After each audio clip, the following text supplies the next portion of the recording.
Joe Biden doesn't want Israel to win. What he wants is what he calls balance in the Middle East. So while Joe Biden is demanding that the Israelis have a ceasefire, he's funding the Islamo-Nazi regime in Tehran with $1.5 billion every week. You're hearing a lot from Biden, from the numbskulls in the media, from the UN, from everybody who wants the Jews to die in the Middle East and Israel to be blown off the face of the earth. You're hearing a lot about a humanitarian, what are they calling it? Ceasefire. A humanitarian ceasefire. You know what that is? That's appeasement by stages. So when the Israelis are actually winning, they're taking it to the enemy, they're finding out the Hamas leaders, they're taking them out, they are conquering territory that has been home to these terrorists, these missiles that have been fired in, and on and on and on. Now it's time for a ceasefire. They did that in 2014 after the second Intifada. You know, as of October 6th, Hamas had entered into not a formal ceasefire, of course, not a formal peace, but a disengagement. Then, of course, they broke it. Right up to October 6th, they broke it. You can't have agreements, oral or otherwise, with terrorists, whether they're in Iran or whether they're in Lebanon or whether they're in the Gaza Strip, wherever they are. Afghanistan, you can't have an agreement. You can't have peace with people like this.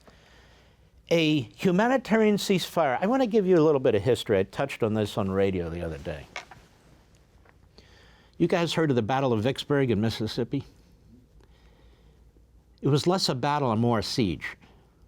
Ulysses S. Grant wanted to take Vicksburg because it's right on the Grand Mississippi, and it was key to supplying the Confederacy and the Confederate armies as they headed north to the Atlantic coast as they were moving, and he wanted to cut them off. It was 1863. The Civil War was well underway. It was horrendously bloody, one battle after another. The casualties were just unimaginable. And so Abraham Lincoln, the great liberator, the great emancipator, he said, we're fighting this war for two reasons. We will not lose this union. In other words, he said, there will be no two-state solution here. One country, not two states. And he also said, we're going to abolish slavery once and for all. So you see, ladies and gentlemen, sometimes you fight to the death over principles that are not negotiable, like slavery and its elimination, like your lives, if you're Jews in Israel. There is no humanitarian ceasefire when you're trying to defeat an enemy that did the things that this enemy did, any more than when you're trying to defeat slavery. And remember, people, that we need humanitarian ceasefire because the South is losing. Which brings me back to the battle or the siege of Vicksburg. It went on for about, my memory is 47 days. For some reason it sticks in my mind, but a month and a half or so. And Vicksburg had tens of thousands of citizens and about 40,000 troops. Ulysses S. Grant knows that Vicksburg on one side is the great Mississippi. And then on the other side, there's hillsides, some mountainous areas. So what does he do? He cuts off Vicksburg from the great Mississippi. They have these massive cannons to defend Vicksburg, the South. So they take our ships, and rather than have them on the other side of the banks of the Mississippi, they bring them right into the banks of Vicksburg. Because those massive guns don't move. So the ships went under the guns. They bombarded Vicksburg from the river.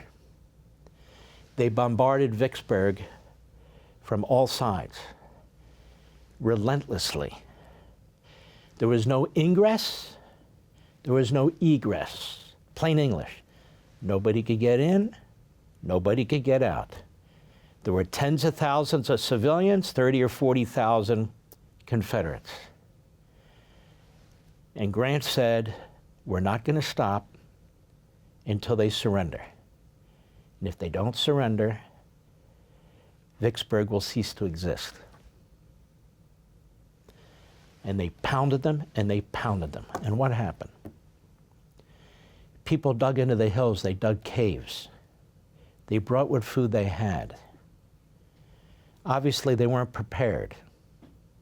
Many of them died. Malnourished, no medicine, of course, no food. They were eating their pets, they were eating rats, they were eating donkeys and horses, they were eating anything they could get their hands on. They were eating bark, they were eating leaves. And the Confederate soldiers were fighting with the civilians over food. They were running out of water, which is exactly what Grant had planned. Nobody wants it, but it's a war. You either win it or you lose it. There is no humanitarian ceasefire. Grant didn't say, let's stop, let's feed the citizens. They're Americans, by the way, on both sides. Let's feed our fellow Americans in Vicksburg while we're pounding the crap out of Vicksburg. No army on the face of the earth can do that, including the Israelis. Well, we have all kinds of modern technology. When animals build caves, 400 miles worth, deep into the ground, and build them under hospitals and schools and refugee camps and everything else, you cannot distinguish them. I don't care what kind of technology you have. You do the best you can, but the best you can is never perfect. Eventually, General Pemberton, the Confederacy, surrendered, but there is nothing left of Vicksburg. Nothing. Do you know how many citizens, civilians died during the Civil War? The best estimate by historian McPherson, James McPherson, a real historian, not like the clowns you see now who advise Biden, he said over 50,000. Almost 10% of all the people who died during the Civil War were civilians. Not all, but a majority of those were Southern civilians. More civilians died in the South as a result of the Civil War than all the Allied powers in World War I. Did you know that? Same with World War II, except from the Rhineland to the Volga, which was a hell pit. That's how many citizens died in the South, and in the United States, totally. To do what? To keep the Union and to end slavery. So Israel wants to survive and end terrorism. And all we hear from our so-called leaders is, we need a humanitarian ceasefire, or we need to get the trucks in, or we need to do this, or we need to do that. Let me give you another American example. We had defeated Germany and Italy before that, but there was Japan during World War II. They wouldn't surrender. The Emperor of Japan was like a religious figure. That's why you had kamikazes, and there were a lot of kamikazes, and they were killing a lot of our men. So we had a Battle of Okinawa, a little island south of Japan, but it's Japanese. We sent in an enormous number of Marines. Okinawa, people don't know this. The Battle of Okinawa, the United States Marine Corps suffered the greatest casualties in the history of the Marine Corps. It wasn't Iwo Jima, wasn't Guam, wasn't the Solomon Islands. It was Okinawa. Harry Truman, when he was vice president, was not read into the atomic bomb program, the Manhattan Project. When he became president, he learned of it. Those two bombs were developed with similar but not identical technologies to use on Germany. Germany had been obliterated. Dresden was obliterated, Berlin was obliterated. All during World War II, it was a battle to kill as many civilians as possible, as well as military manufacturing sites. Why? Because you wanted to take the heart, the spirit, the ideology out of the enemy.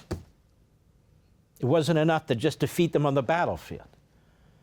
Dresden, all conventional bombing, the British and the United States, was not only a key military manufacturing site, it had a significant population. It was blown off the face of the earth.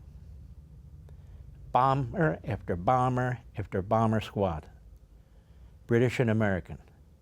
It burned to the ground. Berlin eventually did too, mostly due to the Soviets, but nonetheless.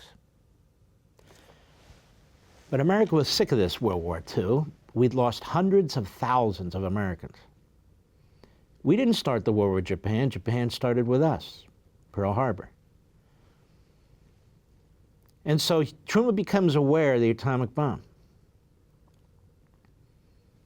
He says, does it work? They said, well, we tried wanting it to work, but we can't guarantee it. In other words, he was praying to God that it would work. So they dropped an atomic bomb on August 6th.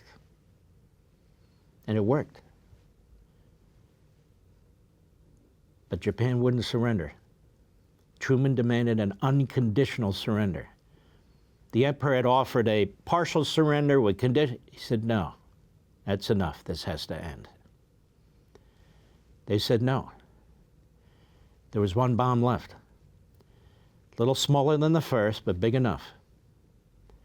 And they dropped that 72 hours later. And it worked.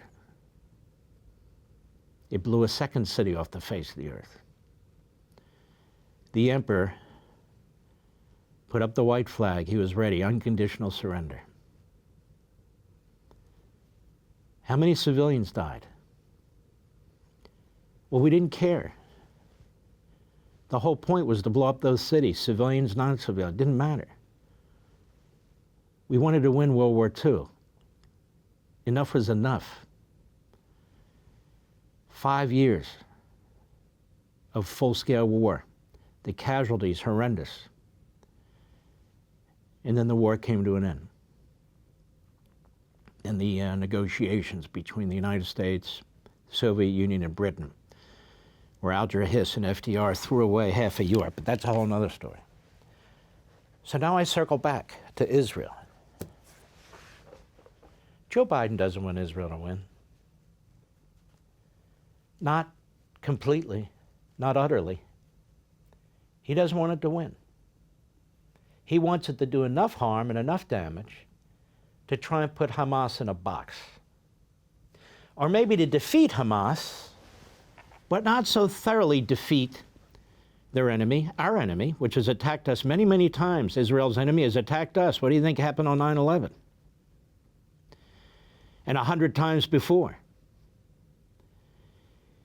What he wants is what he calls balance in the Middle East. So while Joe Biden is demanding that the Israelis have a ceasefire, he's funding the Islamo-Nazi regime in Tehran with $1.5 billion every week. Want to see more? Sign up for Levin TV.